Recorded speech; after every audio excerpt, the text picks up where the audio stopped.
நான் தருமபுரி மாவட்டத்திலேருந்து, என் பேர் இளங்கோங்க. இந்த முஸ்லீமிலேருந்து பழக்க வழக்கங்கள் வந்து எங்களுடைய பாட்டார் காலத்திலேருந்து, எங்கள் அப்பார் காலத்திலேருந்து, எங்கள் காலத்திலேருந்து நீண்ட நாளாகவே இது உருவாக இருந்துட்டு வந்துட்டு இருக்கிறது.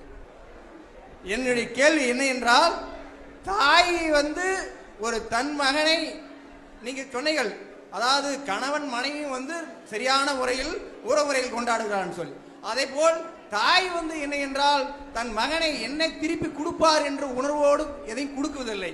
ஆனால் தன் மகனை காப்பாற்றி கொள்ள வேண்டும், தன் மகனை ஆளாக்கி கொள்ள வேண்டும் அப்படின்ற தாய் வளர்த்துகிறாள்.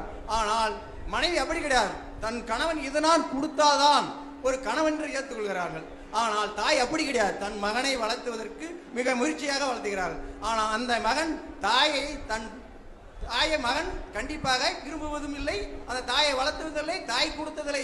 ஒரு ரூபாய் 100% கூட ஒரு பைசா கூட கொடுப்பதில்லை. அந்த தாய்க்கு என்னென்ற முக்கிய விளக்கத்தை இன்னைக்கு விரிவிக்க வேண்டும்.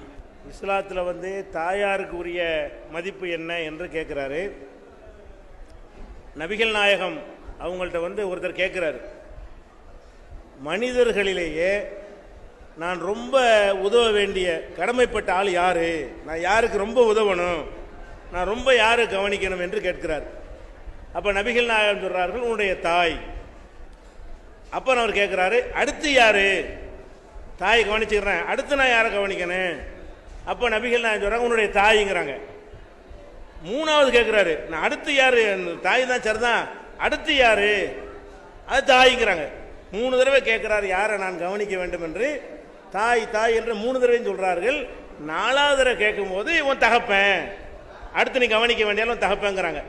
அப்ப இந்த தாய் என்பது பெத்த தகப்பனை விட 3 மடங்கு, 2வது கிடையாது, தாய்க்கு அடுத்து எதுவுமே கிடையாதுங்கிற அளவில் அவ்வளோ ஒரு மரியாதையாக கொடுக்கப்பட்ட ஒரு அந்தஸ்து அவங்களுக்கு இருக்கிறது.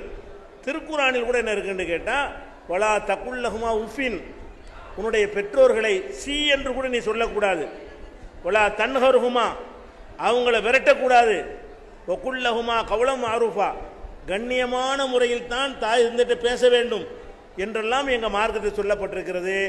இருந்தாலும் சில இளைஞர்கள் என்ன செய்கிறாங்கன்னு கேட்டால், கல்யாணம் ஆன உடனே மனைவி சொல்ல கேட்டுக்கொண்டு தாயாரை கவனிக்காமல் இருக்கிறார்கள். அவங்க வந்து கடுமையான குற்றவாளிகள் ஆவாங்க. ஏன்னு கேட்டால், குர்ஆனை எடுத்துக்கொண்டீர்களே ஆனால் அல்லாவை வணங்குங்கள் என்று சொல்லி அடுத்து பெற்றோரை கவனியுங்கள் சொல்லப்படும். அல்லாஹ் வணங்குங்கள்னு சொன்ன எந்த கட்டளை வந்தாலும் சரி, அதை ஒட்டி வர்ற கட்டளை என்னவா இருக்கும் என்று கேட்டால், ஒபில் வாலிதைன் எஹசானா, பெற்றோர்களை நல்ல முறையில் கவனித்துக்கொள் என்று சொல்லுகிறது. அப்போ இறை வணக்கத்திற்கு அடுத்த நிலையில் பெற்றோரை கவனிப்பதை பற்றி இஸ்லாம் சொல்லி இருக்கிறது. அதை புரிந்து மக்கள்லாம்